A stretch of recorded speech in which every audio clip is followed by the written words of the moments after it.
پہلے یہ ہوا کہ وزیر قانون، اس وقت کی کابینہ کے کچھ لوگ، اس وقت کے وزیر اعظم، اس وقت کے سیکرٹری لا، تمام لوگ جو ہیں وہ اس میں شامل ہو سکتے ہیں. اور پھر ایون اس وقت جنہوں لوگوں نے پی سی او کے تحت حلف بھی اٹھا لیا تھا ان ججز کو بھی شامل کر لیا جائے گا. پھر ان ججز کی معافی ہو گئی. یہ تمام تر لوگوں کے حوالے سے استغاثہ نے پہلے ہی ہاتھ نرم رکھ لیا اور صرف ایک کریکٹر تھا، وہ جنرل مشرف تھے، وہ ان پر ہی یہ کیس چلتا رہا.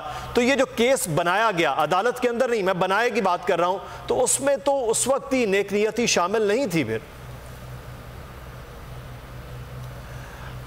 دیکھیں میں سمجھتا ہوں کہ یہ جو کیس ہے اس میں بہت ساری، ایک تو بڑی جو چیز ہے نا تھوڑا سا اسکرین پہ بھی ناظرین کے، ایک جو جسٹس صاحب نظر اکبر صاحب ہیں جی، انہوں نے فیصلے میں اختلافی نوٹ جو کرتے ہوئے پرویز مشرف کو بری کر دیا اس بنیاد پر کہ انہوں نے کہا استغاثہ جو ہے وہ اپنا کیس ثابت کرنے میں ناکام ہو رہا ہے، جو ناظرین آپ دیکھ بھی سکتے ہیں. ایک تو یہ آ گیا.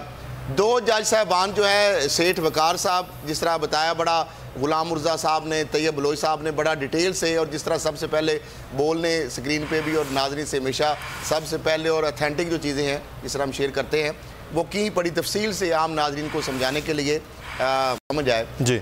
معاملہ یہ ہے کہ جو آپ نے سوال کیا، سوال یہ تھا کہ ایک تو 2010 میں 18ویں امینڈمنٹ آتی ہے 2010 میں، جس میں آرٹیکل 6 کی حیثیت کو تبدیل کیا گیا. اس کے اندر یہ معاملہ کیوں نہیں رکھا گیا؟ پھر ایک پوری حکومت گزر جاتی ہے پیپلز پارٹی کی، جو جس طرح انہوں نے گارڈ آف آنر بھی دیا اور جس طرح ان سے حلف بھی لی اور سارے معاملات ہوئے، تو انہوں نے بھی کوئی کارروائی نہیں کی. پھر ایک سپریم کورٹ کا ایک فیصلہ آتا ہے جی، حکومت مجبور ہو جاتی ہے جی، جس طرح ایک میچ فکسنگ کی طرح چیزیں لگ رہی تھی. معاملہ یہ ہے کہ وفاقی حکومت سے مراد نواز شریف صاحب نہیں ہیں یا عمران خان صاحب نہیں ہیں. یہ سپریم کورٹ فیصلہ بھی دے چکی ہے کہ فیڈرل گورنمنٹ یا پرائم منسٹر جو ہے، اس کا مطلب ہے کولیکٹیو فیڈرل کیبنٹ کی جو بات ہے. اب تو ایون کی ای سی ایل سے نام نکالنا اور ڈالنا بھی فیڈرل کیبنٹ جو ہے اس کے پاس ہے، چھوٹے چھوٹے معاملات بھی آگئے ہیں. معاملہ یہ ہے کہ یہ ایک سیکرٹری انٹیریئر تھا، خصوصی عدالت بنائی گئی جس نے نواز شریف صاحب نے، جن کا پرسنل باعث تھا مشرف صاحب کے ساتھ، ایک خصوصی ٹیم بنائی گئی پروسیکیوشن کی. اس میں ان کے اپنے فیملی وکلا شامل تھے. ان کو بڑا مشاہرہ بھی گورنمنٹ کے خزانے سے دیا.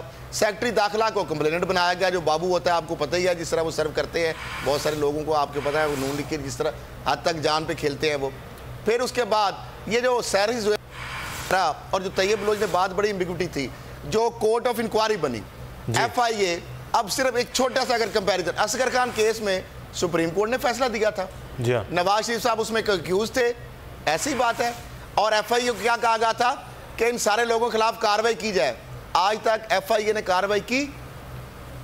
سپریم کورٹ آف پاکستان سب سے بڑی عدالت کا فیصلہ 35 لاکھ روپے نواز شریف صاحب کے لینے، یونس حبیب نے بیان دیا، سارے معاملات ہوئے.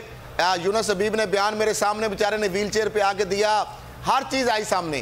ایف آئی کی اس وقت میں وزیر داخلہ. اچھا، ہم اس پہ کھرل صاحب آپ سے مزید تجزیہ ہم کرتے ہیں.